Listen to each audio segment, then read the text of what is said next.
Hello dear students, welcome back to my channel physics SPC. Electromagnetic induction का एक अच्छा question. When a coil is connected across a 20 volt DC supply, it draws a current 5 ampere. ठीक है। When it is connected in across 20 volt 50 hertz AC supply, it draw a current of 4 ampere. The self inductance of the coil is milli henry. Take pi बराबर 3।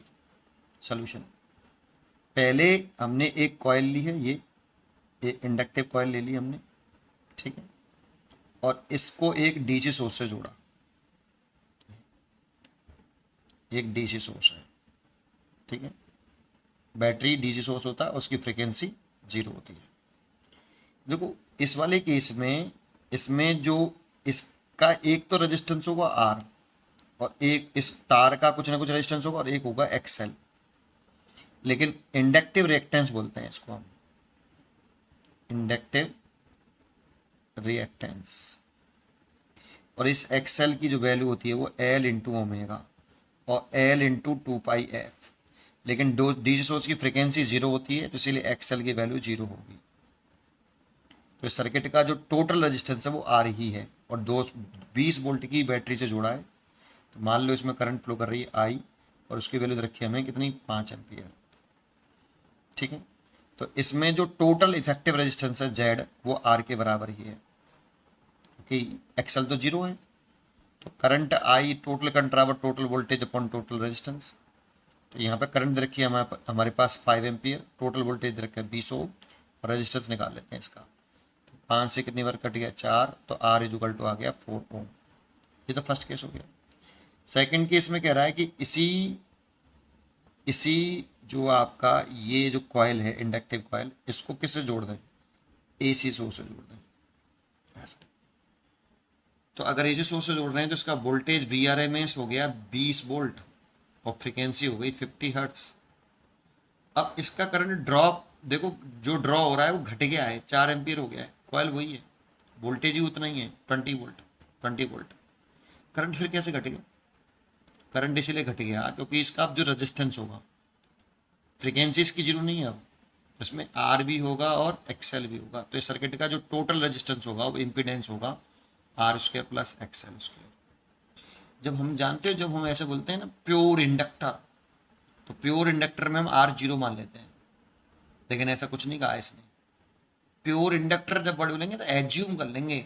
Pure inductor होता ही नहीं, ideal inductor होता ही नहीं है बेटा। उसे कुछ ना कुछ तो वायर का तरफ रेजिस्टेंस होगा ही होगा, लीनियर रेजिस्टेंस आर तो होगा ही। तो यहाँ पर ऐसे करेंगे तो जेड निकले आएगा, और जेड निकाल लो सबसे पहले यहाँ से। आई आर एम एस बराबर कितना, V R M S upon Z. ये इफेक्टिव रेजिस्टेंस होता है होल सर्किट का, उसकी वैल्यू इतनी होती है।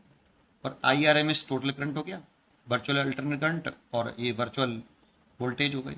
आई आर एम एस की वैल्यू कितनी हो गई, आई आर वो ये देखो जेड बढ़ गया है कितना। पहले इफेक्टिव रेजिस्टेंस कितना था, आर के बराबर। अब रेजिस्टेंस कितना है, आर स्क्वायर से थोड़ा सा ज़्यादा है। देखो, अगर ये 0 होता तभी तो जेड बराबर आर होता, तो जेड की वैल्यू बढ़ गई है। जेड बढ़ जाएगा तो करंट घट जाएगी, इसीलिए करंट की वैल्यू पहले कंपेयरिंग कम हो गई है।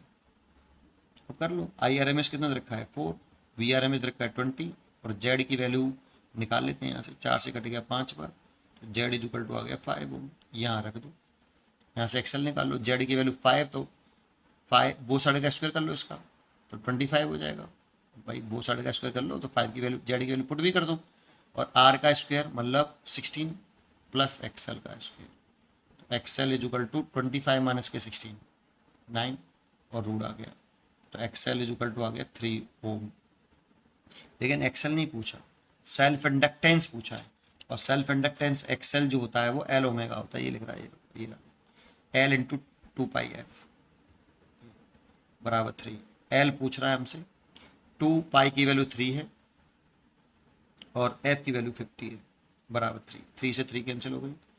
एल इज इक्वल टू हो गया 1/100।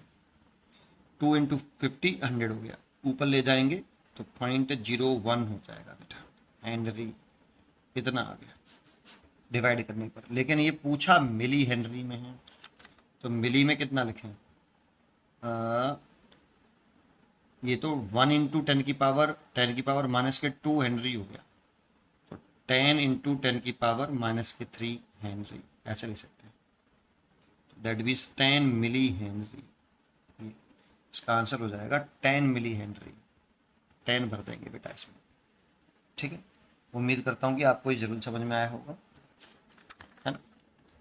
पढ़ते रहिए और खुश रहिए।